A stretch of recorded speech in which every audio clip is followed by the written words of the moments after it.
José Manuel Frías, buenas tardes. Hola, Abel, buenas tardes. Seguimos por la Axarquía. Para ser exactos, nos vamos a acercar hasta un pueblo llamado Macharabiella. Un poco conocido por algunas personas, pero que realmente merece la pena de ser visitado. Es ese tipo de pueblecitos pequeños donde parece que el tiempo no ha transcurrido, donde apenas hay ruido, no hay circulación, o sea, un lugar donde uno realmente llega, se relaje. Bueno, para mí, si me dieran a elegir entre 3 pueblos de Málaga, Macharabiella estaría entre los 3 primeros, ¿no? Junto con Alpandeire y algunos otros pueblos así especiales y tranquilitos, ¿no?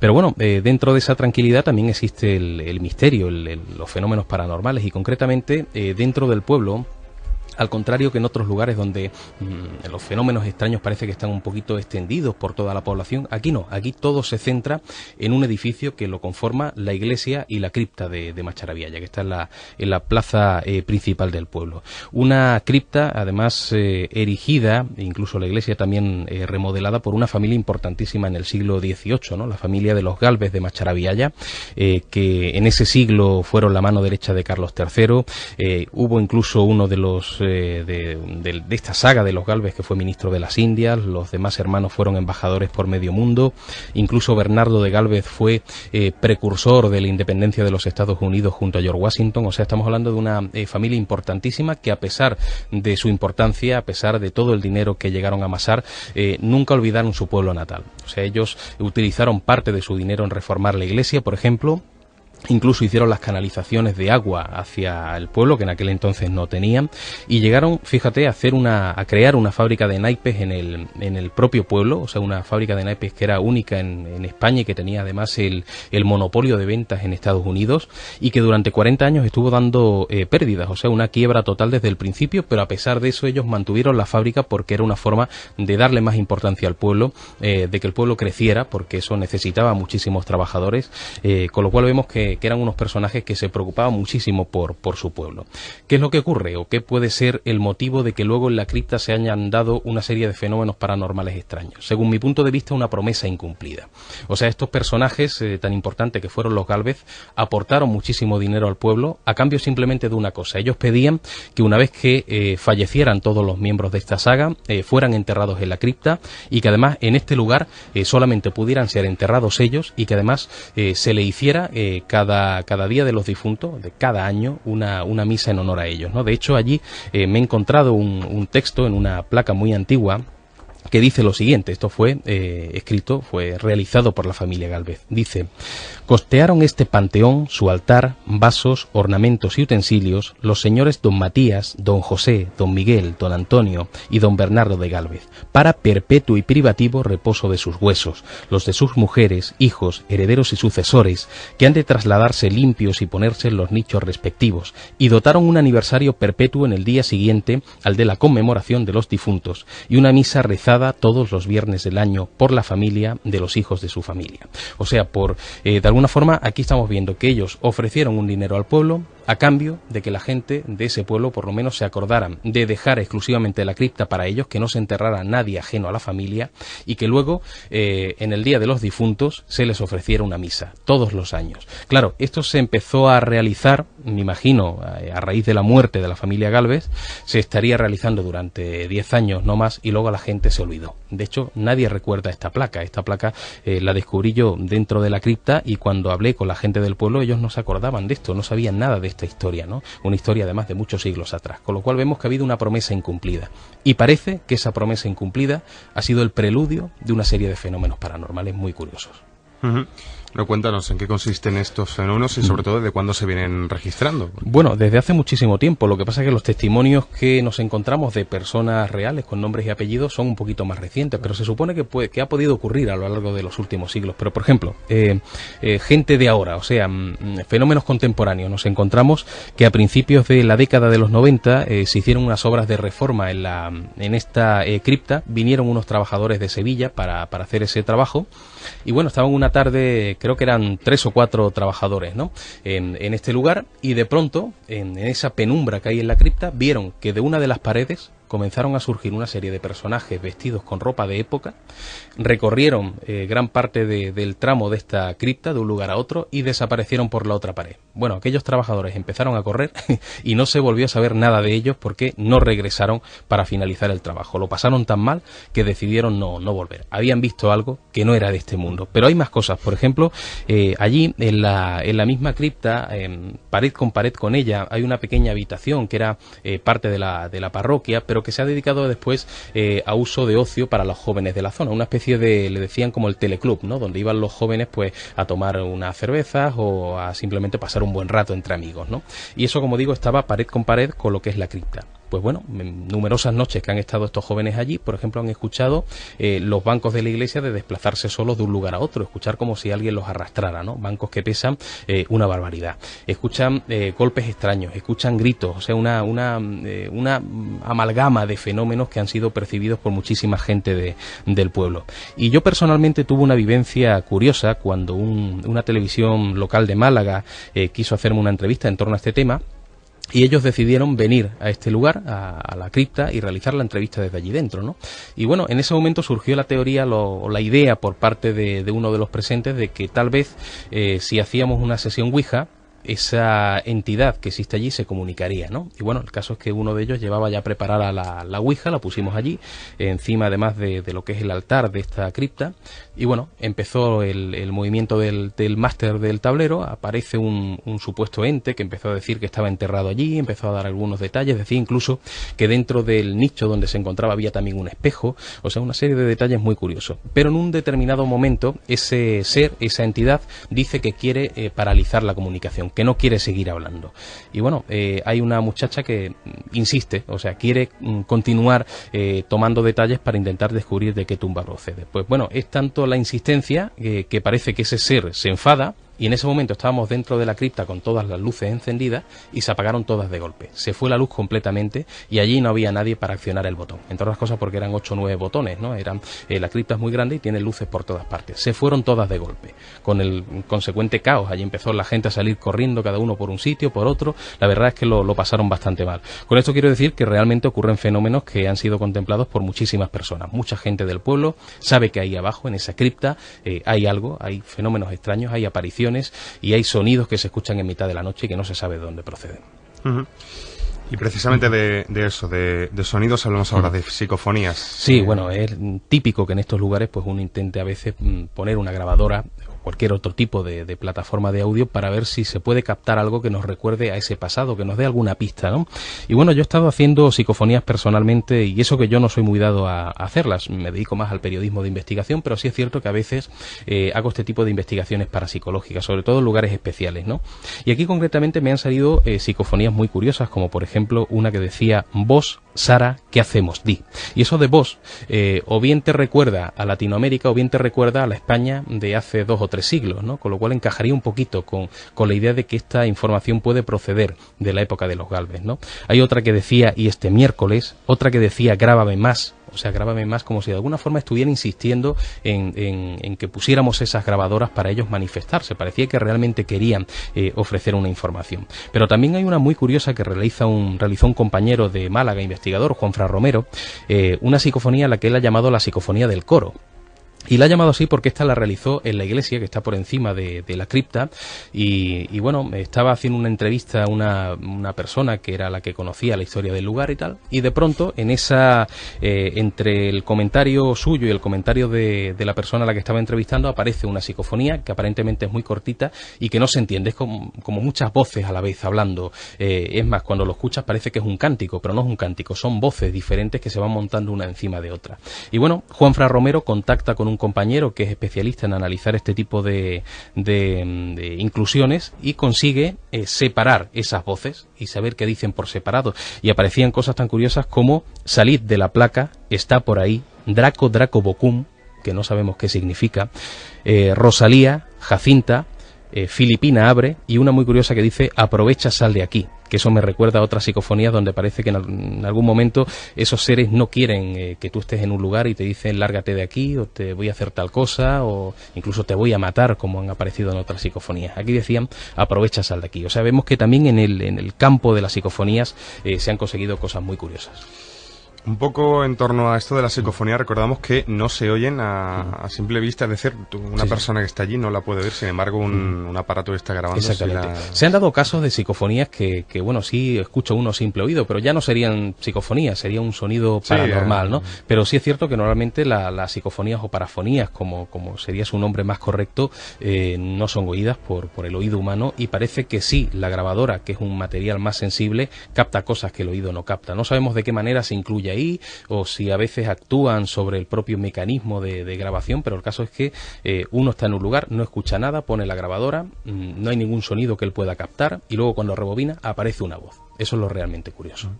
Bueno, y también se han registrado fotografías extrañas. Cuéntanos qué tipo de... Bueno, fotografías también curiosísimas, como por ejemplo, allí es que cada vez que uno va realiza un barrido fotográfico, pero ya no por el tema paranormal, es que aquello también es impresionante. Allí te encuentras, por ejemplo, una serie de estatuas representativas de la familia Gálvez que rodean toda la zona, y bueno, es un lugar emblemático y curioso, ¿no? Entonces todas las personas que van realizan fotografías, y a veces han aparecido cosas curiosas. Por ejemplo, hay una que le decimos la fotografía del hada, porque aparece un ser que bueno, cuando amplías un poquito la imagen, a lo lejos se ve una serie de personas que están allí realizando una visita normal a este lugar, y en un lugar se ve una especie de manchita blanca, pero claro, lo vas acercando y te das cuenta de que es la imagen que todos tenemos en la cabeza del típico hada de los cuentos, ¿no? Con sus alas y todo, ¿no? Y estamos hablando de fotografías que han sido analizadas por expertos, concretamente por un compañero, Javier Ramos, que es especialista en este tipo de temas de fotografía, de informática, y sabe que estas fotografías son totalmente auténticas. No sabemos qué la originan esas imágenes, pero sí que son reales, y ahí aparece una imagen como de un hada, con sus alas, con sus patitas, o sea, perfectamente, ¿no? Y luego hay otra muy curiosa, que es una especie de estela extraña que aparece. Estábamos realizando un programa en directo desde allí, de radio, y bueno, estábamos haciendo fotografías, allí todos los cacharritos, los aparatos y tal, y de pronto aparece en una de las fotografías, de la parte derecha de la imagen, una especie de bola de luz que atraviesa todo el visor de la cámara, o casi todo, no llega hasta el final, pero sí deja tras de sí una estela. Eso evidentemente no lo habíamos visto porque es una bola enorme, ¿no? Una especie de casi de pelota de tenis, ¿no? Y el hecho de que deje una estela ya te demuestra que es un objeto real, un objeto que pasó a tal velocidad que el obturador de la cámara de alguna forma dejó plasmada la propia estela. Pero yo me quedaría sobre todo con la última fotografía, que es curiosísima. Estaba yo realizando un programa de televisión, con una televisión autonómica en este lugar concreto, y bueno, había con nosotros una vidente que estaba intentando pues comunicarse con ese espíritu, que el espíritu de alguna forma entrara dentro de ella para poder dar una serie de mensajes. Y bueno, el caso es que esa noche fue larguísima, ocurrieron cosas muy extrañas, realmente la mujer pudo ver cosas que coincidían con la historia de los Gálvez y todo eso, pero lo importante es una fotografía que realizamos en la parte exterior, en el cementerio, que está también pegado a la cripta, sales de la cripta y te lo encuentras de allí, y esta mujer estaba andando por una zona de nichos. Le hacemos una fotografía, se ve parte del equipo de esta cadena de televisión, y la vidente en la parte derecha. Bien, se ve perfectamente cómo de una de las tumbas surge algo de una especie de humo de forma vaporosa. Ella no estaba fumando, allí no había nadie que permitiera fumar porque estábamos en plena grabación, y esa forma luminosa surge, como digo, del nicho y se mete en la espalda de la vidente, justo en el momento en el que ella entra en trance. Eso no lo habíamos visto nosotros a simple vista. Pues en ese momento, cuando hicimos la fotografía y la analizamos después en casa, se veía perfectamente como algo extraño, que no sabemos lo que es, surgía de esa tumba y se metía en su cuerpo. Y repito, en ese momento, en el momento real en el que estábamos allí, ella entra en trance y un espíritu empieza a hablar a través de su cuerpo. Bueno, pues José Manuel, vamos a dejarlo aquí. La semana que viene vamos a seguir hablando de todo esto. Muy bien. Cuéntame un poquito. Pues bueno, hay más cosas curiosas en este lugar que no me gustaría dejar en el tintero, y por lo tanto la semana que viene hablaremos de un curioso tesoro oculto. De nuevo volvemos con los tesoros ocultos, como aquella vez que hablamos de la cueva del tesoro, y de otra aparición curiosa, la aparición de una novia que supuestamente, según la leyenda, muere en el altar de esta iglesia el día de su boda, antes de dar el sí quiero. Y todavía se sigue apareciendo por allí. Personas que a través del ojo de la cerradura de esta iglesia han podido ver esa figura vaporosa de esta novia presuntamente muerta en el altar. Pues hasta la semana que viene, José Manuel. Hasta la semana que viene, gracias. Málaga Misteriosa. Una semana más, como cada jueves, abrimos ventana a lo desconocido aquí en Málaga Misteriosa, y como siempre ya contamos con la presencia de José Manuel Frías. Buenas tardes. Hola, buenas tardes, Abel. Recuperamos el tema del que hablábamos la semana pasada. La semana pasada viajamos a Macharabiaya, este pueblo encantador de la Sarquía malagueña, donde nos encontramos con un enclave curioso que lo conforman la iglesia, el mausoleo y el cementerio de los Gálvez de Macharabiaya. Una familia importantísima en el siglo XVIII que parece que ofrecieron muchísimo dinero al pueblo, hicieron muchísimas obras importantes y solamente pedían una cosa a cambio. Pedían que todos los años, de manera perpetua, se realizara una misa en su honor en el día el día de los difuntos, ¿no? Parece que eso no se cumplió, pasado algún tiempo se dejó de hacer y eso ha provocado una serie de manifestaciones extrañas en la zona de la cripta que ha sido vista por muchísima gente, pero no es lo único que ocurre en este curioso lugar. Bueno, se habla también de un tesoro oculto de esta familia Gálvez. Bueno, eso tiene relación con todos los bienes materiales que esta familia a lo largo de su vida fue amasando y que curiosamente los historiadores no saben dónde fue a parar, porque es cierto que ellos tuvieron mala suerte con esa fábrica que montaron allí, perdieron dinero, pero aún así tenían una cantidad bastante grande, ¿no? Un potencial económico increíble y nadie sabe dónde fue a parar ese tesoro. Y surge una curiosa leyenda que nos habla de que ese tesoro está escondido en la iglesia, o sea, se habla de que la familia Gálvez, incluso en el momento previo de su propia muerte, se preocuparon por su pueblo, se preocuparon hasta el punto de decir vamos a ocultar ese tesoro en determinada zona de la iglesia por si algún día hay una guerra o hay un terremoto y la iglesia se viene abajo, que salga a flote ese tesoro y el pueblo pueda de alguna forma salir adelante. Y además, si te fijas bien, la iglesia fue reformada por la familia Gálvez en años previos a su muerte, como si ellos, intuyendo su muerte ya cercana, quisieran esconder ese tesoro. No se sabe si es cierto o no, pero la verdad es que la leyenda al menos es bastante curiosa, casi romántica, ¿no? El hecho de que estos personajes se preocuparan hasta el punto de que, pensando que iban a morir, ocultaran en la iglesia ese tesoro, esas monedas de oro. Bueno, ¿hay buscadores? ¿Hay algún dato que...? Sí, bueno, la verdad es que esta historia ha sido muy popular en el pueblo, pero a nadie le había dado por buscar ni por encontrar algún indicio de dónde puede estar ese tesoro. Y cuando yo comienzo mi investigación, me tropiezo con una cosa bastante curiosa. Yo penetro en la iglesia, la primera vez que visito el pueblo, ya había escuchado esta leyenda del tesoro, y me encuentro justo entras por la puerta principal de la iglesia, que hay dos, entras por la principal, y a pocos pasos te encuentras en el suelo una especie de dibujo de una cruz. Parece que estaba realizada con aceite, algún tipo de elemento así de aceitoso, y alrededor de esa cruz una serie de pequeños circulitos como si fueran monedas, ¿no? Prácticamente del mismo tamaño.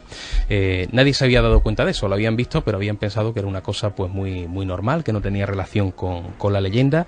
Pero claro, cuando empieza a indagar entre la gente del pueblo para ver quién ha hecho eso, si eso lleva ahí un mes, un año, cuánto, ¿no?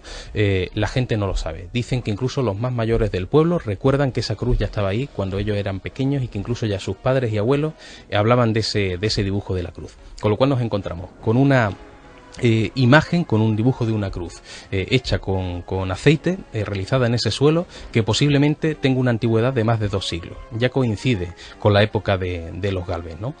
Porque, como digo, no es reciente. La gente más mayor del pueblo ya escucha las historias a través de sus abuelos y de sus bisabuelos, y eso ya estaba ahí realizado. Y claro, yo no sé si ese es el enclave donde está ese tesoro oculto, ese tesoro que dicen que son monedas de oro puestas de canto para no pisarle la cara al rey, ¿no? Como cuenta esa tradición. Pero nada más ver la cruz, lo que se me vino a la cabeza fue esa famosa frase del libro de la Isla del Tesoro, que dice que todos los tesoros están señalados con una cruz. No sabemos si está ahí o no, pero el caso es que creo que es un indicio importante por si alguna vez se realiza una investigación. Todavía no he conseguido el permiso para saber si ahí está el tesoro. Bueno, y creo que todo lo relacionado con esta familia Gálvez no es lo único extraño que viene sucediendo en esta iglesia. Bueno, hay otra historia curiosa con la que me tropiezo también casi de casualidad. Estoy yo visitando la iglesia en otra ocasión y de pronto me encuentro una placa pegada en una de las paredes, ¿no? Una especie de lápida de tumba que me extrañó de verlo ahí, porque normalmente en las iglesias no se suele enterrar a gente normal, ¿no? Y esta era una persona normal y corriente. De hecho, la placa pone María López Escaño de Cabrera, nacida el 20 de octubre de 1901 y fallecida el 5 de diciembre de 1920. A mí me extrañó muchísimo que hubiera un nicho común de una persona normal y corriente dentro de una iglesia, cuando lo que solían enterrarse eran sacerdotes o personas con un alto potencial económico y siempre bajo tierra, nunca en un lugar como este, ¿no? Pero lo curioso aparece cuando empiezo a leer una especie de poema que aparece bajo esta lápida y que se atribuye a Salvador Rueda, este famoso poeta, ¿no? Y la frase dice lo siguiente: ya entreabierta la luz sobre su frente, la divina corona de azahar y el prometido de su amor presente, de improviso la Virgen inocente rodó muerta ante el ara del altar, y el sonoro reír del campanario se convirtió en un doble de dolor. Se ensombreció la luz del incensario, del velo virginal se hizo el sudario, y el sepulcro fue el tálamo de amor. Bueno, aquí aparece una especie de leyenda hecha poema, hecha poesía por Salvador Rueda, que nos habla de que esta joven, María López Escaño de Cabrera, muere en el altar, ¿no? Muere de forma violenta, como él comenta aquí, de pronto cae en los escalones y fallece antes de dar el sí quiero el día de su boda. Yo rápidamente me pongo en movimiento para verificar si esta leyenda es auténtica o no. Voy a visitar al juez de paz de este pueblo y consigo el certificado de defunción.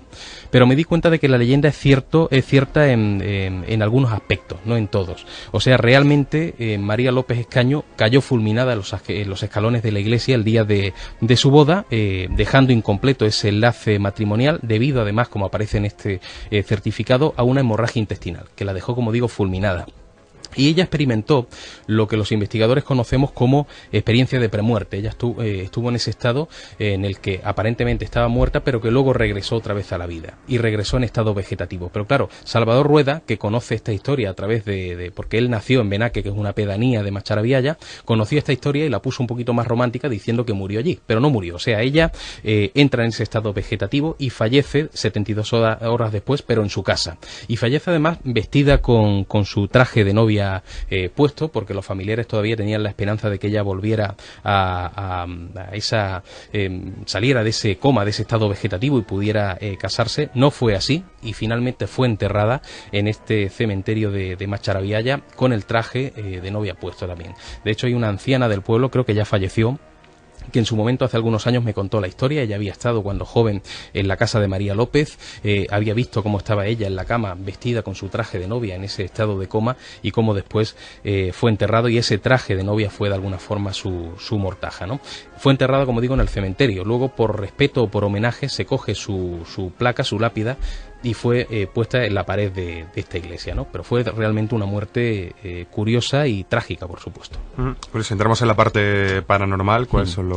Bueno, la parte paranormal son las supuestas apariciones de esta joven en la iglesia, y parece que se vienen produciendo desde hace bastante tiempo, bastantes décadas, ¿no? Se habla mucho la gente del pueblo de la presencia espectral de una joven vestida de novia que aparece merodeando por el interior de la iglesia. Hay mucha gente que en mitad de la noche han escuchado ruido, movimientos de bancos, que ya no sabemos si los atribuimos a la familia Galvez, los atribuimos a esta joven, pero el caso es que cuando se han acercado al lugar y han mirado a través de la cerradura, del ojo de la cerradura, han podido ver la figura de una joven vestida de novia, una imagen como vaporosa, que además parece que está llorando desconsoladamente y que siempre se encuentra en la zona de los escalones del altar, donde curiosamente esta joven murió, ¿no? Y te estoy hablando del testimonio no de una persona ni dos, sino mucha gente del pueblo que asegura que esto ocurrió así, ¿no? Que esa joven se sigue apareciendo porque murió de forma violenta, murió deseando casarse, finalizar ese matrimonio que quedó incompleto, y parece que de alguna forma ha quedado